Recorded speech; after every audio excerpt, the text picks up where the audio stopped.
Googly Entertainment।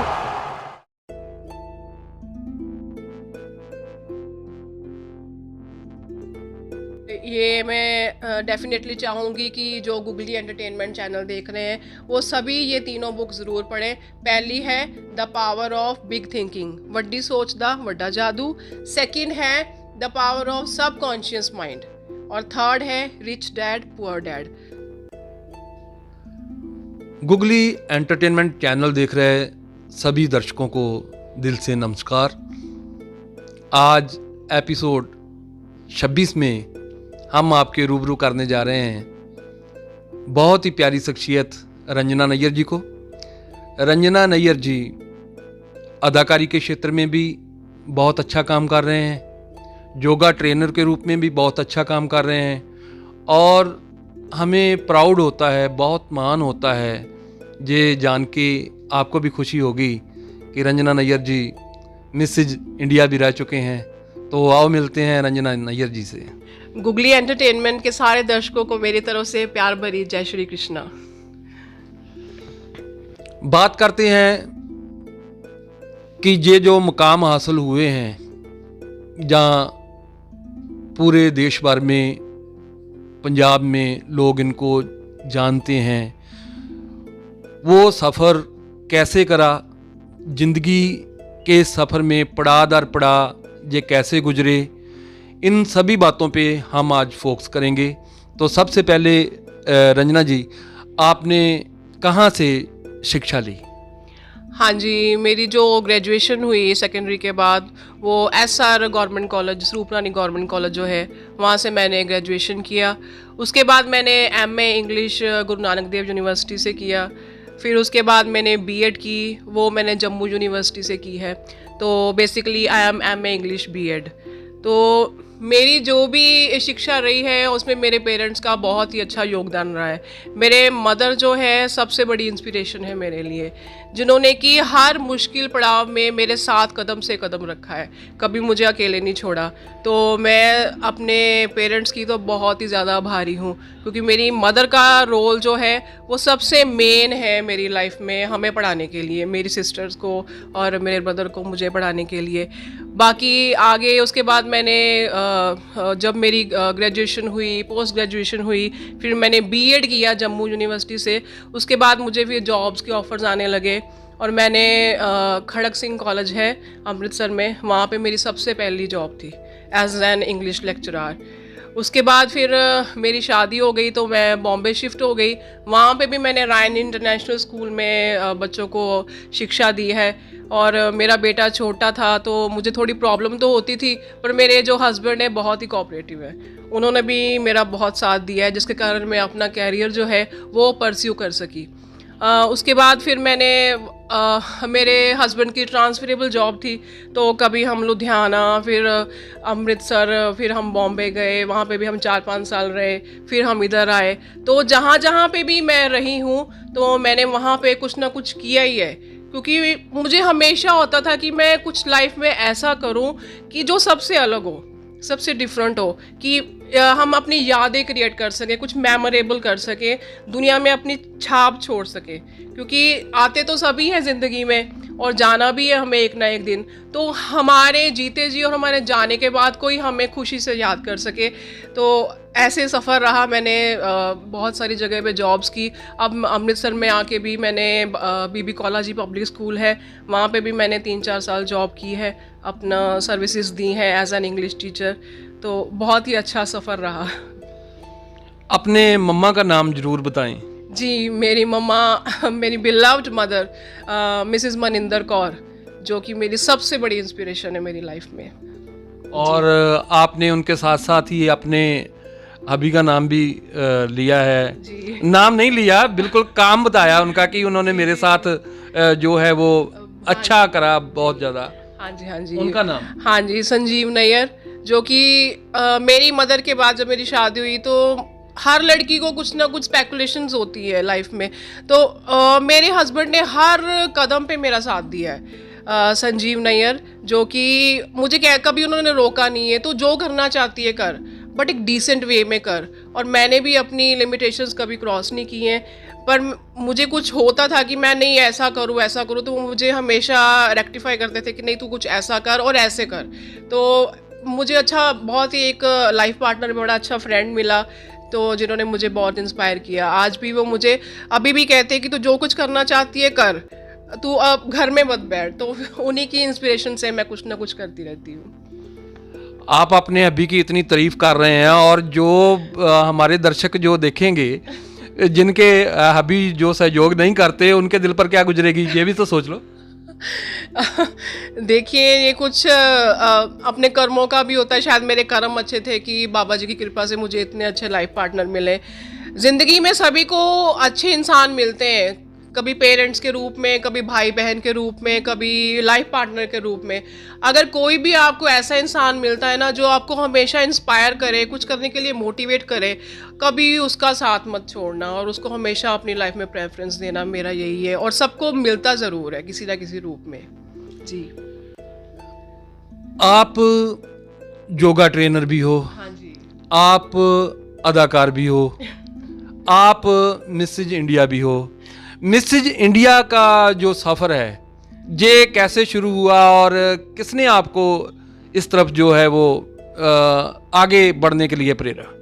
हाँ जी, जैसे कि मैंने पहले आपसे बात की है कि मैं ज़िंदगी में कुछ अलग करना चाहती थी। तो जॉब तो मैं कर ही रही थी, बच्चे मेरे छोटे थे तो जॉब तो मैं कर ही रही थी, साथ में घर भी देख रही थी, बच्चों को भी देख रही थी।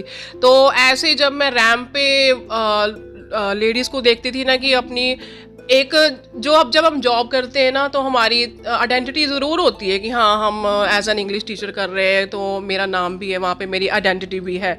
बट जब मैं किसी लेडी को नेशनल रैंप पे चलते हुए, मॉडलिंग करते हुए ऐसे देखती थी, तो मुझे होता था कि हाँ, कि काश मैं भी एक बार वो वहाँ पे जा सकूँ, रैंप वॉक कर सकूँ। तो मुझे बहुत था। तो ऐसे ही मैं जॉब कर रही थी, तो वहाँ पे मैंने सोशल नेटवर्किंग पे ही एक साइट देखी, तो मिसेज़ इंडिया की। तो उससे पहले मैंने मिसेस पंजाब की ऑडिशन दिए। हाँ जी, मिसेस पंजाब की ऑडिशन अमृतसर में हुए थे, वो मैंने दिए हैं। और पर वहाँ पे मुझे कुछ हासिल नहीं हो पाया। बट बाद में मुझे फिर मिसेस इंडिया के लिए थोड़ा सा मुझे एक अच्छा अपॉर्चुनिटी आई, तो मैंने उसको जल्दी से ग्रैब कर लिया कि चलो मैं कुछ बनूँ या ना बनूँ, पर मैं वहाँ तक जाना चाहती थी कि कुछ मेरी आइडेंटिटी हो कि हाँ ये मिसेस इंडिया में गई, चाहे ये फाइनलिस्ट थी, चाहे ये मैं अपने स्टेट को रिप्रेजेंट करूँ, अपनी सिटी को रिप्रेजेंट करूँ, लोग मुझे जाने मेरी स्टेट से, मेरी सिटी से। क्योंकि मेरे इन-लॉज बैंगलोर में हैं, तो मैं बैंगलोर को भी मैंने वहाँ पे रिप्रेजेंट किया है, कर्नाटका को, और मैंने एज वेल एज़ पंजाब को भी मिसेस इंडिया में रिप्रेजेंट किया है। और ये हैदराबाद में रामोजी फिल्म सिटी है, वहाँ पे हमारा ये प्रोग्राम हुआ था मिसेस इंडिया का, तो वहाँ पे मैं टॉप 10 फाइनलिस्ट में थी। तो मैंने वहाँ से बहुत कुछ सीखा है, बहुत कुछ, बहुत अच्छी इंडिया के हर कोने से मुझे बहुत अच्छी फ्रेंड्स मिली हैं कि लोगों को जाना है, कुछ सीखने को मिला। देखिए, जब भी हम किसी सफ़र पे निकलते हैं ना, तो हमें हर पड़ाव पे कभी ना कभी ऐसे लोग मिलते हैं जिनसे हमें कुछ सीखने को मिलता है, अगर हम सीखना चाहें। और मुझ में हमेशा रहता था कि मैं कुछ सीखूं, कुछ नया करूं लोगों से, कि लोग कैसे अपनी लाइफ में आगे बढ़ते हैं। तो वहाँ पे जब हम गए तो मुझे बहुत अच्छा एक प्लेटफॉर्म मिला, तो मेरे लिए बहुत ही बड़ा अचीवमेंट था वो। और इसमें मेरे हस्बैंड का भी सबसे बड़ा सहयोग है, जिन्होंने मुझे, बच्चे खुद घर पे रख के उन्होंने मुझे वहाँ पे भेजा। यही बात मैं बोलने वाला था कि प्रेरित किसने करा, प्रेरित इसके लिए? इसके लिए इंस्पिरेशन तो ऑब्वियसली लेडीज़ ही थी, जो मेरे एक फ्रेंड सर्कल में थी बॉम्बे में, जो कि इस फील्ड में थी। तो उन्होंने मुझे बोला कि Ranjana, why don't you try for little chance, why don't you try for once. तो मैंने बोला चलो, नहीं, पहले मैंने उनको बोला कि ये मेरे बस की बात नहीं है कि आप मुझे बोल रहे हो कि why don't you try for once, तो ये आप कर सकते हो, मेरा तो फील्ड ही अलग है, मैं तो एजुकेशन फील्ड से हूँ, एज एन टीचर मैं जॉब करती हूँ। तो उन्होंने बोला कि नहीं, एक बार ट्राई करो, अगर कुछ भी नहीं मिला तो वहाँ पे जाके तो आओगी। तो मेरी सबसे बड़ी इंस्पिरेशन थी रेखा मैम, जो कि बॉम्बे में हैं। और उसके बाद मैंने अपने हस्बैंड से बात करी, तो उन्होंने मुझे बोला कि हाँ, हाँ तू जा, अगर तू जाना चाहती है तो जा।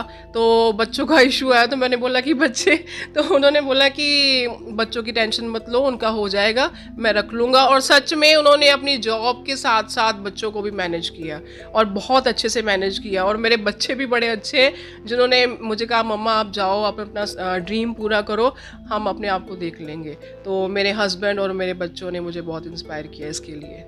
जी। जब आपके सिर पर मिसेज इंडिया का ताज सजा तो कैसे फील हुआ? Out of the world feeling थी, बहुत ही अच्छी फीलिंग थी कि पता नहीं मैं कौन से वर्ल्ड में आ गई हूँ। कि हाँ, मुझे लगा कि मुझे अब अपनी रिकग्निशन मिल गई है, मुझे अपनी आइडेंटिटी मिल गई है कि मैं क्या हूँ, कि रंजना नैयर भी कोई है, कुछ है। तो मुझे बहुत ही अच्छा फील हुआ।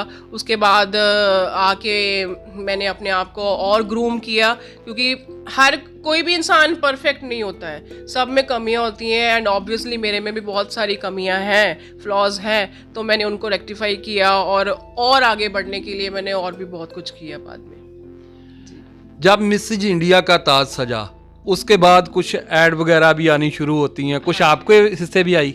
हाँ जी, मैंने रेड आइज प्रोडक्शंस के साथ काम किया है। मिसेस पंकज भदौरिया जो मास्टर शेफ़ रही हैं, उनके साथ मैंने एक ऐड की है।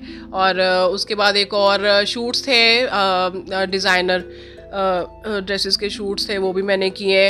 और चेन्नई में SK डिज़ाइनर्स हैं जिनकी मैं 1 साल के लिए ब्रांड एम्बेसडर भी रही हूँ। और उसके बाद मैंने कुछ शॉर्ट मूवीज़ भी की हैं। और अब आने वाले टाइम में आप मुझे कुछ प्लेस में भी देखोगे। जी, ये बहुत अच्छी बात है। पहले हम योगा की बात करेंगे कि योगा जो है वो शरीर को तंदुरुस्ती देता है, तंदुरुस्ती प्रदान करता है। तो योगा के बारे में हम अपने दर्शकों को ये बताना चाहेंगे कि रंजना नैयर जी क्या कहते हैं योगा के बारे, और कौन कौन से जो आसन हैं, जो जरूरी आसन हैं, वो कौन कौन से करने चाहिए। हाँ जी, सबसे पहले हमें योग के बारे में मैं आपको थोड़ा सा बताऊंगी कि योग जो है वो एक साधना है। ये आत्मा का परमात्मा से मिलन है। It's a meditation, it's an ancient art, it's a practice. जो योग है इट्स अ प्रैक्टिस जिसके थ्रू हम ना सिर्फ अपनी बॉडी को स्ट्रेंथन करते हैं बल्कि अपने माइंड को भी हम बहुत पॉजिटिव और बहुत स्ट्रेंथन कर सकते हैं। क्योंकि जब हम योगा करते हैं ना, तो जो हमारा ब्लड सर्कुलेशन है ना, उसकी वजह से हमारा मेटाबॉलिज्म जो है, इम्यून सिस्टम है, वो बहुत स्ट्रॉन्ग होता है। और आजकल का लाइफस्टाइल देखिए, आजकल का जो सेडेंटरी लाइफस्टाइल है, हम लोग सोशल नेटवर्किंग का ज़माना है और लेट सोना, लेट खाना, लेट उठना और हमारी सारी गलत आदतें और सारा दिन सोशल नेटवर्किंग पे स्क्रॉलिंग करते रहना, ये सब जो आदतें हैं ना, ये हमारे इम्यून सिस्टम को बहुत वीक करती हैं। और अभी जो कोरोना का टाइम चला है उसमें बहुत सारे लोगों की जान इसीलिए गई है क्योंकि इम्यून सिस्टम स्ट्रांग नहीं था। और योगा से हम अपना इम्यून सिस्टम जो है वो बहुत ही हम बूस्टअप कर सकते हैं, उसे पावरफुल बना सकते हैं, मेटाबॉलिज्म को अच्छा कर सकते हैं। और योग के लिए हमें अंदरूनी तौर से पहले तैयार होना पड़ता है। ये कोई आम बात नहीं है, इसको सीखना पड़ता है। एक मेडिटेशन है, एंशियंट आर्ट है, जिसको कि आप पहले अच्छे से सीखेंगे फिर करेंगे तो फिर ये आपकी बॉडी के लिए बेनिफिशियल है। नहीं तो योग आपको कुछ नहीं दे सकता जब तक आप कुछ उसके लिए नहीं करते कि हाँ हम करेंगे तो हम अच्छा हो सकते हैं। तो बहुत ही अच्छा योग है, मैंने भी सीख के ही किया है। और फिर कोरोना पहले मैं योगा इंस्ट्रक्टर थी, मैं एकेडमी है मेरी, वहाँ पे मेरे स्टूडेंट्स आते थे, तो लेडीज़ भी आती थी, बच्चे भी आते थे, तो उनको सिखाया मैंने योग। उसके बाद कोरोना की वजह से थोड़ा लॉकडाउन लग गया, तो मुझे सभी कहने लगे कि मैम ये तो हमारा योगा तो वहीं पे रह गया, हम नहीं कर सकते। तो उसके बाद मैंने फिर अपना यूट्यूब चैनल शुरू किया है ब्लिसफुल लाइफ के नाम से। वहाँ पे मैं योगा सिखाती हूँ, योगा की वीडियोस बना के, ताकि आप मेरी वीडियोस देख के घर पे योगा कर सके। साथ ही साथ मैं मोटिवेशनल स्पीच भी देती हूँ वहाँ पे। जी। तो कौन कौन से जो आसन हैं वो ज़्यादा नहीं लेकिन थोड़े, जो दर्शकों को जल्दी समझ लग जाए और करना शुरू कर दें, कौन कौन से आसन जो है वो योगा के रोज करने चाहिए? हाँ जी, योगा के लिए हमें सबसे पहले एकदम से योगा शुरू नहीं करना चाहिए, पहले अपनी बॉडी को वार्म अप करना चाहिए। उसके लिए थोड़े से पॉजेज है वो मैं आपको ज़रूर बताऊंगी करके। और उसके बाद हमें जो किसी भी एज के जो कोई भी वर्क के लोग हैं उनको अनुलोम विलोम और कपालभाति 5 मिनट से स्टार्ट करके आधे घंटे तक ज़रूर करना चाहिए। उसके बाद बहुत सारे प्राणायाम्स हैं जो कि हमें रोज़ करने चाहिए। फिर बहुत सारी आगे एडवांस योगा है वो भी मैं सिखाती हूँ, और बहुत सारे योगा आसन्स हैं कि जो कि आप रोज़ करके स्वस्थ रह सकते हैं। जी दर्शकों को हम बता दें कि आपके लिए स्पेशल जो योगा की वीडियो होगी हम इस चैनल के थ्रू आपके पास भेजेंगे, आप देख लेना। इंटरव्यू के साथ साथ ही आप रंजना जी को योगा करते हुए देखोगे, वो अलग से वीडियो इसमें ही ऐड होगी, वो आप ज़रूर सीखना और योगा जो है वो ज़रूर करना अपने शरीर की तंदुरुस्ती के लिए। और अभी आगे बात करते हैं कि एक हो गया मिसेज इंडिया का सफ़र, दूसरा हो गया योगा ट्रेनर का सफ़र, तीसरा अब जो आप कर रहे हो अदाकारी का सफ़र। आपने मेरे ख्याल से अदाकारी की क्लासेज भी ली है। हाँ जी, हाँ जी। वो कहाँ से ली है? हाँ जी, मैंने OXL मल्टीमीडिया से एक्टिंग की क्लासेस ली हैं, कोर्स किया है। मैं वैसे इस फील्ड में मेरा कोई इंटरेस्ट नहीं था कि मैं आर्टिस्ट बनूं। अच्छी खासी जॉब थी और मिसेस इंडिया भी मैंने अपनी मर्ज़ी से किया, वो भी चलो मुझे एक सेटिस्फेक्शन था कि मैं कहीं पे जाके आई हूँ। उसके बाद योगा का था मुझे कि बॉडी को फिट, क्योंकि जब हमारी मिसेस इंडिया की क्लासेस लगती थी ना, ग्रूमिंग जो हमारे ग्रूमर्स थे, ग्रूमिंग पार्टनर्स थे और हमारे डाइटिशियन थे, उन्होंने हमें डाइट के साथ साथ कुछ आसन्स बताए थे, कुछ योगा के पोजेस बताए थे जो हमें रोज़ करने हैं ताकि हम अपनी बॉडी को पूरी तरह से फिट रख सकें। तो तब मैं जॉब करती थी और सुबह 4 बजे उठ के मैं आधा घंटा वो पोजेस करती थी और योगा भी करती थी। तो उससे मुझे बड़ी इंस्पिरेशन मिली कि एक तो फेस पे ग्लो आता है, दूसरी हमारी बॉडी फिट हो रही है, तो उसमें मेरा इंटरेस्ट था। तो उसको बाद में मैंने एज ए करियर लिया, योगा इंस्ट्रक्टर बन के एज ए करियर शुरू किया। बाद में जो आर्टिस्ट बनने का आप बात कर रहे हैं उसके लिए मेरी कोई प्लानिंग नहीं थी। तो दो तीन एड्स की, उसके बाद कुछ प्लेस किए, तो फिर मेरा इंटरेस्ट बनना शुरू हुआ और फिर मैंने अपना जॉब क्विट किया, क्योंकि जब हम ये सब करते हैं ना तो हमें जॉब के साथ साथ ये सब करना बड़ा मुश्किल है, और घर भी देखना, बच्चे भी देखने, अपनी लाइफ भी देखनी। तो मैंने सबसे पहले जॉब क्विट किया और मेरे प्रिंसिपल मैम ने बोला कि आप इतना अच्छा कैरियर है, कोई बात नहीं, आप साथ में आप योगा इंस्ट्रक्टर का करो, साथ में कुछ ना कुछ करो, बट जॉब मत छोड़ो। तो मैंने बोला कि मैम नहीं, मुझे थोड़ा सा प्रॉब्लम होगा क्योंकि बच्चे भी हैं, घर भी देखना है। तो फिर मैंने जॉब क्विट करके अपना कैरियर योगा इंस्ट्रक्टर से शुरू किया। उसके बाद एड्स करनी शुरू हुई, तो फिर मुझे थोड़ा इंटरेस्ट बनना शुरू हुआ कि अब तो मैं स्क्रीन पे भी आ सकती हूँ, बिग स्क्रीन पे भी आ सकती हूँ, तो क्यों ना मैं इसमें भी अपना कुछ ट्राई करूँ, इसमें भी अपना हुनर देखूँ कि मैं कहाँ तक जा सकती हूँ। और बाबा दीप सिंह जी की कृपा से मुझे बड़े अच्छे करैक्टर्स मिले हैं और फिर मेरा इंटरेस्ट बनना शुरू हुआ और अब मैं इसको एज अ करियर परस्यू कर रही हूँ, एक्टिंग को। जी हाल ही में कोई नया प्ले या अदाकारी का कुछ नया जो दर्शकों को देखने के लिए मिले, वो ज़रूर बताओ। हाँ जी, अभी मैं प्ले का नाम तो नहीं डिस्क्लोज़ करूँगी, उसकी रिहर्सल्स चल रही हैं और विद इन 15 डेज़ आपको मेरा एक नया प्ले देखने को मिलेगा। बड़ा अच्छा करैक्टर है, कॉमेडी प्ले है और बहुत ही बढ़िया आर्टिस्ट हैं जिनके साथ मुझे काम करने में बहुत ही मज़ा आ रहा है। जो हमारे डायरेक्टर हैं अमन भारद्वाज जी, बहुत ही अच्छे हैं और बहुत ही अच्छा आपको काम देखने को मिलेगा हम सबका। जी अमन भारद्वाज अमृतसर का यह बड़ा चंगा मुंडा वा, तो साडा जो है आशीर्वाद भी आ, शुभकामनावां भी आ कि आप अच्छा कर पाएँ। तो ये जो प्ले है इसके बाद कोई आगे शॉर्ट मूवी या बड़ी मूवी के लिए भी आप सफ़र जारी रखोगे? हाँ जी, अगर मुझे कोई चांस मिलता है, और प्लेस के लिए तो मुझे मिल रहे हैं और शॉर्ट मूवीज़ के लिए भी मुझे ऑफर्स आ रहे हैं। अभी इसके बाद फगवाड़ा में भी है एक शूट, और अगर मुझे कुछ और बड़ा करने का चांस मिलता है तो definitely I will not drop that idea. तो मैं उस अपॉर्चुनिटी को ज़रूर ग्रैब करूँगी।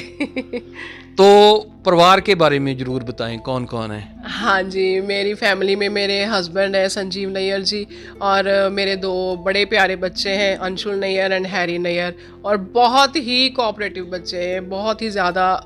मैं जितना तारीफ़ करूं बाबा दीप सिंह जी की कृपा से मुझे बहुत अच्छी फैमिली मिली है। I am really grateful for that. कौन सी क्लास में पढ़ रहे हैं? हाँ जी, मेरा बड़ा बेटा अंशुल नैयर 10th में है और छोटा हैरी नैयर वो 5th स्टैंडर्ड में। रंजना जी, पंजाबी सूट, पंजाबी फुलकारी सभ्याचार को दर्शा रही है और मेरे दिल में आ रहा है कि आपने कभी जो पंजाब का फोक डांस है गिद्दा, कभी उसमें भी भाग लिया क्या? हाँ जी, मैं जब स्कूल में थी तो मैंने काफ़ी फोक डांस किए हैं और गिद्दे में भी हम लोग थे मेरी फ्रेंड्स के साथ। मेरी यादें भी हैं जो कि फ़ोटोग्राफ्स के रूप में अभी भी मेरे पास हैं। उसके बाद कॉलेज में तो नहीं, बट जब यूनिवर्सिटी में मैं एमए इंग्लिश कर रही थी तो कुछ ऐसे एक्टिविटीज़ चल रही थी यूनिवर्सिटी में जिनमें मैंने भाग लिया है और डेफिनेटली उसमें गिद्दा था और मैंने भी गिद्दा डाला हुआ है। ये फुलकारी उसी का प्रतीक है कि यादें जो है उसको ताजी कर रहे हो।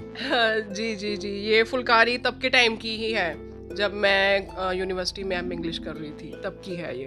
तब मैंने स्पेशल ली थी क्योंकि फुलकारी के बिना जो हमारा फोक डांस है वो अधूरा है और गिद्दा तो चलता नहीं है और फुलकारी वैसे ही मुझे बहुत अच्छी लगती है। It's my favourite part. जी। अब दर्शकों को बता दें कि ये जो हमारे प्रोग्राम का नाम है सफ़र ज़िंदगी, सफ़र ज़िंदगी के बारे में हम रंजना जी से बात करेंगे कि रंजना जी जो आपने सफ़र किया वो दर्शकों के साथ ज़रूर साझा करें कि ये सफ़र आपके लिए कितना सुखाला रहा, या कितना इसमें आपको पैर जो है वो कहते हैं ना कि सामने देख देख कर आगे चलना पड़ा, ये ज़रूर साझा करें। देखिए रमेश जी, जब भी हम ज़िंदगी के किसी भी सफ़र पे जब हम चलते हैं तो डेफिनेटली वो सफ़र आसान तो होता नहीं है। बहुत सारे रुकावटें आती हैं, बहुत सारे ऐसी चीज़ें आती हैं जो हमें रोकती हैं कि हम उस रास्ते पे ना जाएं। आसान रास्ता तो हर कोई चूज़ करता ही है, बट जो एक अलग रास्ता है जो आपको भीड़ से अलग दिखाता है, वो जब वो कोई चूज़ करता है ना, तो डेफिनेटली जब मैंने वो चूज़ किया तो मुझे बहुत सारी रुकावटें आई। कुछ फैमिली की तरफ से नहीं, मेरे परिवार की तरफ से नहीं, जैसे मेरे इन लॉज की तरफ से और मेरे मैटरनल साइड की तरफ से भी नहीं। हमारा कल्चर ये नहीं है कि हमारी बहू बेटियां रैंप पे जाके वॉक करें, हमारी बहू बेटियां किसी बड़े पर्दे पे आए, फिल्म में काम करें या कुछ भी करें, ऐसे ये हमारा कल्चर नहीं है। क्योंकि बेसिकली हमारे कल्चर में लड़कियों को पढ़ाया इसीलिए जाता है कि अगर ज़िंदगी में कोई मुश्किल टाइम आए तो आप जॉब कर सकते हो, अपनी फैमिली का ख्याल रखो उस जॉब करके। तो मेरा भी ऐसा ही था, तो मैं कहने लगे कि कुछ घर वाले कि नहीं, आप इतना अच्छा जॉब कर रहे हो और आपका यही होना चाहिए कि आप जॉब करो, इसके अलावा अगर आप कुछ और करते हो तो वो आपको सोसाइटी से अलग कर देगा और लोग उसको अच्छा नहीं समझते हैं। तो बहुत सारी रुकावटें आई और फिर भी मैंने एक ठाना हुआ था कि अगर कुछ अलग करना है ना तो कोई बात नहीं, कोई हमें रिस्पेक्ट करता है या नहीं करता, कोई हमसे बात करता है या नहीं करता, उसको हम थोड़ा अलग रखें और अगर कुछ अचीव करना है तो उस पर हम फोकस रखें। तो मेरे जो गोल्स थे मैंने धीरे धीरे उनको अचीव किया और बाद में अब सब कुछ ठीक है। पर जो वो रास्ता है ना, जब आप चलते हो वो आसान नहीं होता और उस पे हमें बहुत सारे सेक्रीफाइसेस करने पड़ते हैं, बहुत कुछ देखना पड़ता है। हमारी लाइफ में कुछ ऐसे लोग आते हैं जो हमें कुछ अच्छा सिखाते हैं और कुछ ऐसे भी आते हैं जो हमें बताते हैं कि ज़िंदगी में हर किसी पे ट्रस्ट मत करो, हर किसी को अपने, क्योंकि हमारा दिल अच्छा है ना तो हम समझते हैं कि सामने वाला भी हमारी तरह ही है। तो मुझे बहुत कुछ सीखने को मिला कि ज़िंदगी के रास्ते पे अच्छे लोग भी मिलेंगे और बुरे भी मिलेंगे डेफिनेटली, क्योंकि it's a mixture of good and bad people. तो हमें उस चीज़ से नहीं घबराना है, हमें अच्छे लोगों से भी सीखना है और बुरों से भी कुछ ना कुछ सीख मिलती है। कोई भी ज़िंदगी में हमारी ज़िंदगी में अगर कोई भी आता है ना तो उसका भी एक रीज़न होता है, बिना रीज़न के भगवान आपकी ज़िंदगी में कभी किसी को नहीं भेजता। तो डेफ़िनेटली सफ़र आसान बिल्कुल भी नहीं था, बहुत कुछ सहना पड़ा, बहुत कुछ देखना पड़ा, पर मुझे था कि नहीं रंजना, तुमने रुकना नहीं है। अगर तुम इधर रुक गई ना तो बस फिर यहाँ पे सब कुछ ख़त्म, यहीं पे एंड समझो। तो मुझे था कि नहीं, मैंने खुद को इंस्पायर किया, खुद ही मैंने बहुत सारी बुक्स पढ़ी हैं जो कि मुझे इंस्पिरेशन देती थी। मैं आपको भी उन बुक्स का नाम बताऊंगी, आप भी ज़रूर पढ़ना, और मेरे जो ऑडियंस है जो मुझे देख रहे हैं उनको भी मैं रेकमेंड करूँगी कि वो बुक्स ज़रूर पढ़ें। और मैं आने वाले टाइम में मैं अपनी ज़िंदगी में एक यूथ की साइकोलॉजी के ऊपर एक मैं बुक लिख रही हूँ, क्योंकि आजकल का जो यूथ है ना वो चमक दमक देख के उसके पीछे भागता है। उसको ये नहीं पता कि मुझे ये चूज़ करना है या वो चूज़ करना है, क्योंकि उनमें पेशेंस नहीं है। आजकल के यूथ में पेशेंस तो बिल्कुल भी नहीं है।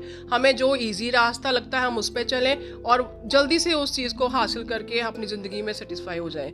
और उनको ये नहीं पता कि पेशेंस होता क्या है, और वो हमें सिखाना है। हमें उनको बताना है कि ये रास्ता अच्छा नहीं है, इसको थोड़ा सा आप देखो कि आप किन लोगों में बैठ उठ रहे हो। कि जिस कंपनी में हम बैठेंगे ऑब्वियसली उस कंपनी के हम हो जाएंगे। अगर हम अच्छे लोगों में बैठ रहे हैं तो हमारी शख्सियत ऊंची उठेगी। अगर हम किसी बैड कंपनी में बैठ रहे हैं तो हमारी शख्सियत उन जैसी बन जाएगी। डेफिनेटली ये तो सबको पता है।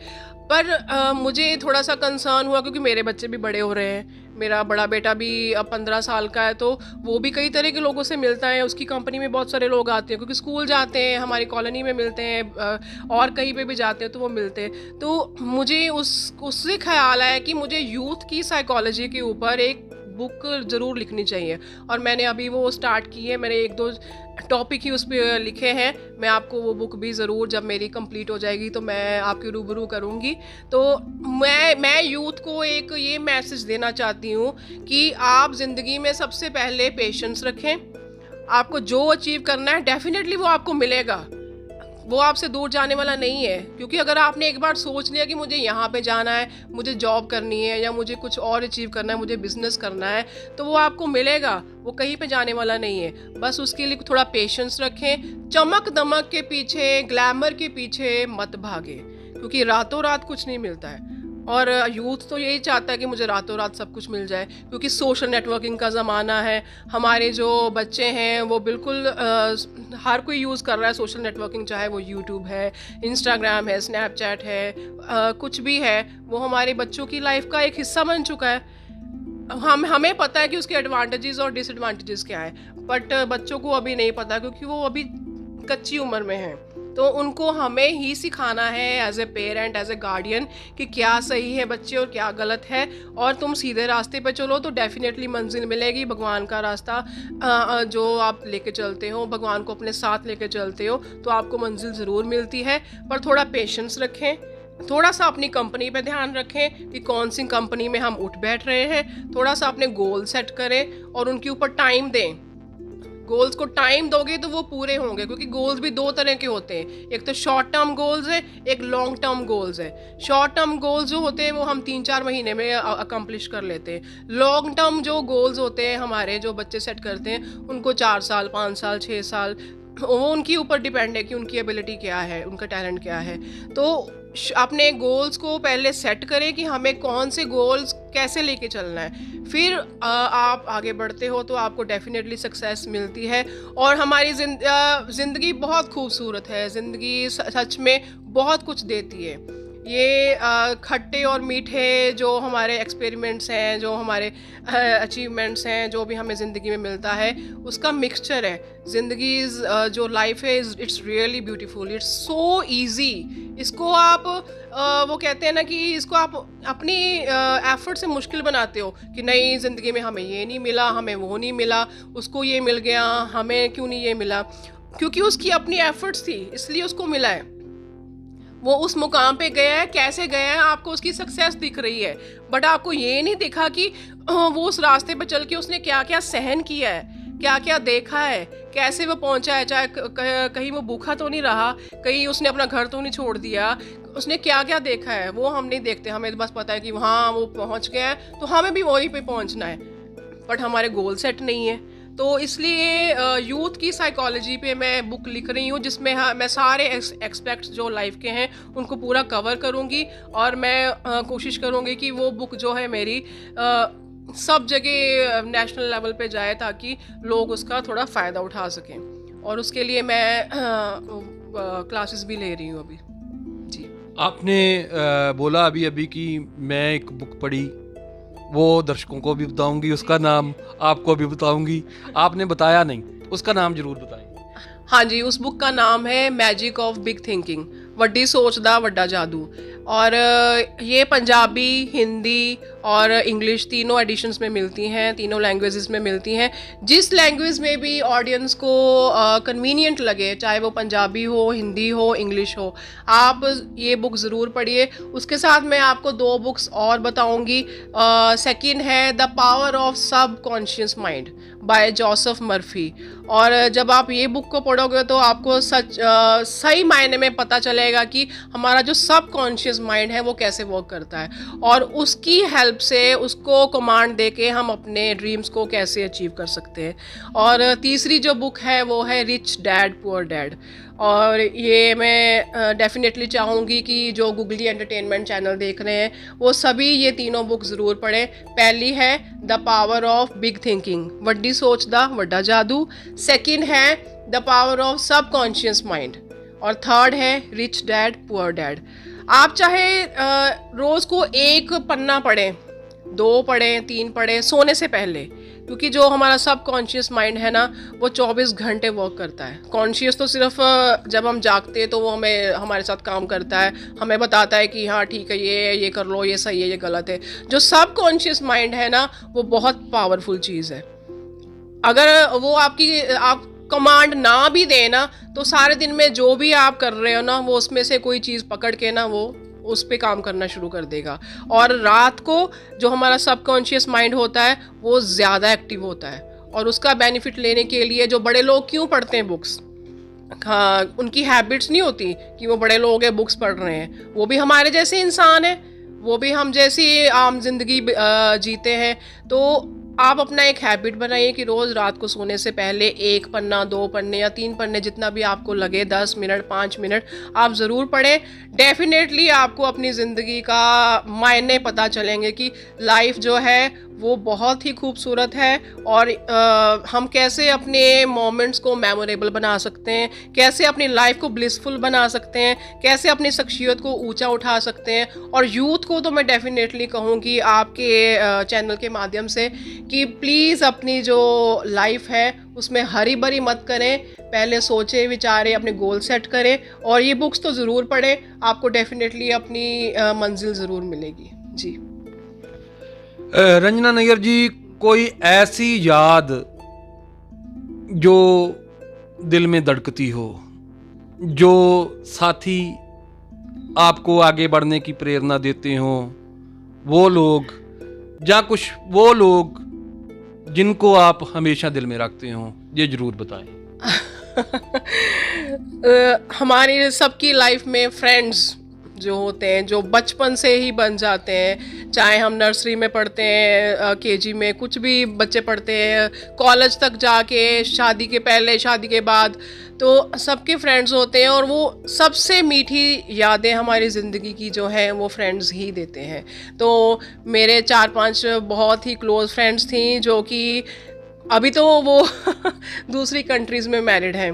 एक अमृतसर में ही है, तो उससे मैं मिलती जुलती हूँ। बाकी जो मेरी अब्रॉड में बैठी हैं मैं उनको बहुत मिस करती हूँ, और उनके साथ मेरी बहुत सारी यादें जुड़ी हैं। आज भी लगता है कि काश वो टाइम वापस आ जाए जो हमने एंजॉय किया है स्कूल टाइम पे, कॉलेज टाइम पे, क्योंकि तब टेंशन्स नहीं होती थी, तब कोई टेंशन नहीं है, कोई रिस्पॉन्सिबिलिटी नहीं है। हम जाते हैं सिंपली पढ़ने के लिए, फ्रेंड्स बनती हैं, एंजॉय करते हैं, जो टाइम हमारे पास है उसको हम अच्छा टाइम स्पेंड करके आ जाते हैं। अभी शादी के बाद तो चलो हमारी रिस्पॉन्सिबिलिटीज़ हैं, बच्चों की टेंशन है, अलग टेंशन्स हैं, पर जो हमारे फ्रेंड्स होते हैं वो सदाबहार होते हैं। तो वो अच्छी यादें, मीठी यादें देते हैं। मैं आज भी अपने फ्रेंड्स की यादों को मैं जब सोचती हूँ तो मुझे बहुत खुशी महसूस होती है, और मैं चाहती हूँ कि मेरे फ्यूचर में या मेरे आने वाले टाइम में मेरी सारी वो 4-5 फ्रेंड्स हम इकट्ठे हों और लाइफ को पूरी तरह से एंजॉय करें, पूरा तरह से हंसे कि जैसे कुछ है ही नहीं, कि अच्छी और यादें बनाए।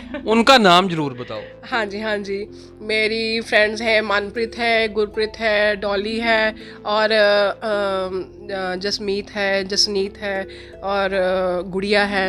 ये सारी मेरी फ्रेंड्स हैं जो अभी अपनी ज़िंदगी में बिज़ी हैं, कुछ ना कुछ डेफिनेटली कर रही हैं, बट मुझे है कि हम एक बार तो इकट्ठा हों और सारी यादें वो हम अपनी फिर से तरोताज़ा करें। जी।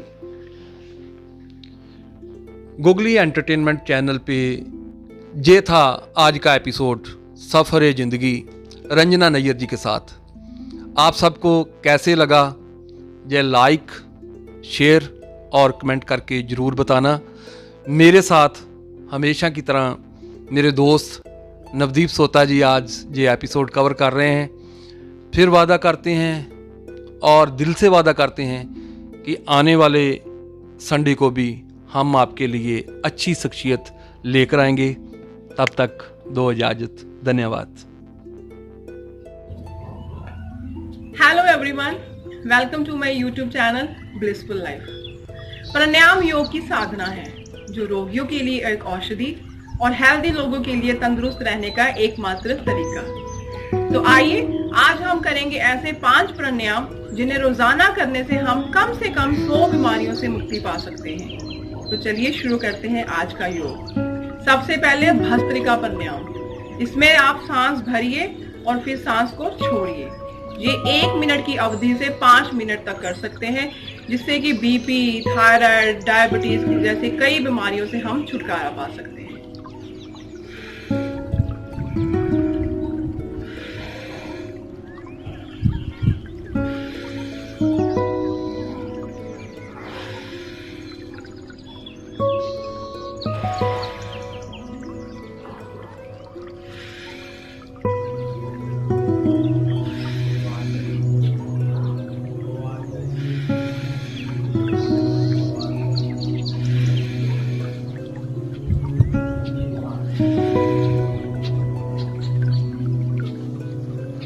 दूसरा कपालभाति। ये कम से कम हमें 100 बीमारियों से मुक्ति दिलाता है।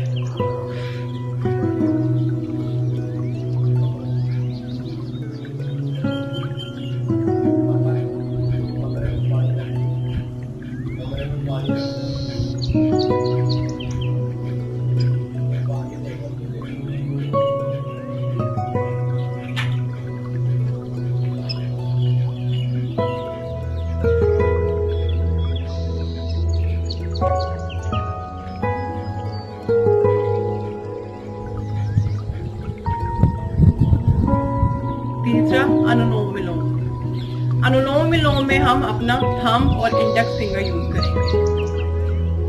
बाईं तरफ से सांस भरिए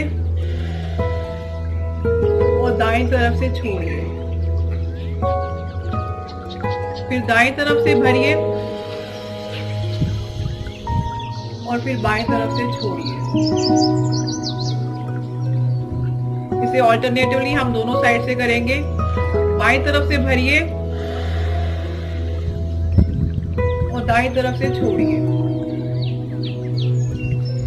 फिर दाईं तरफ से भरिए और बाईं तरफ से छोड़िए।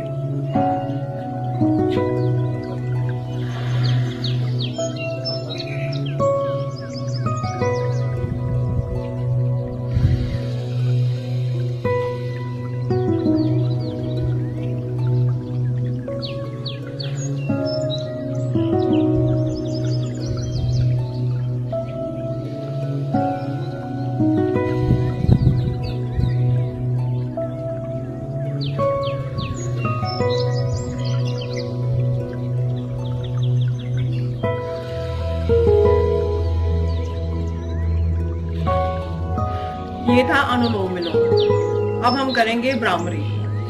भ्रामरी में अपनी फिंगर्स को अपने फेस पे ऐसे प्लेस कीजिए और थंब से अपने कानों को बंद कर दीजिए।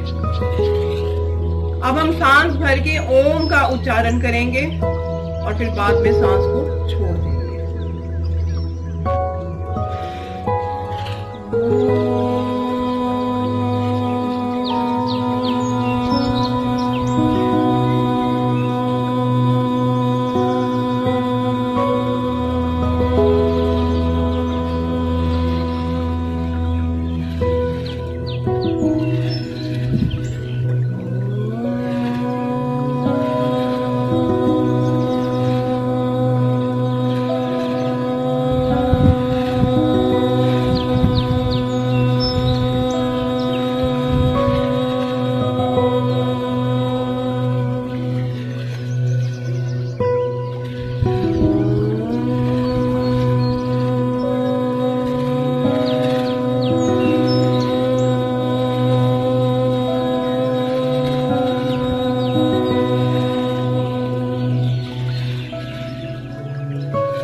हाथों को ऊपर ले जाइए, उनको अच्छी तरह से रब कीजिए,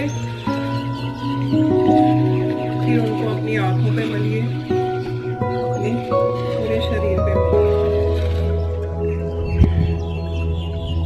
और रेस्ट में आ जाइए। और ये थे आज के हमारे 5 प्राणायाम, जिन्हें करने से हम कम 100 बीमारियों से मुक्ति पा सकते हैं। Thanks for watching my video and don't forget to subscribe my channel. चलिए अगली वीडियो में फिर से मिलेंगे, तब तक के लिए अपना ख्याल रखिए।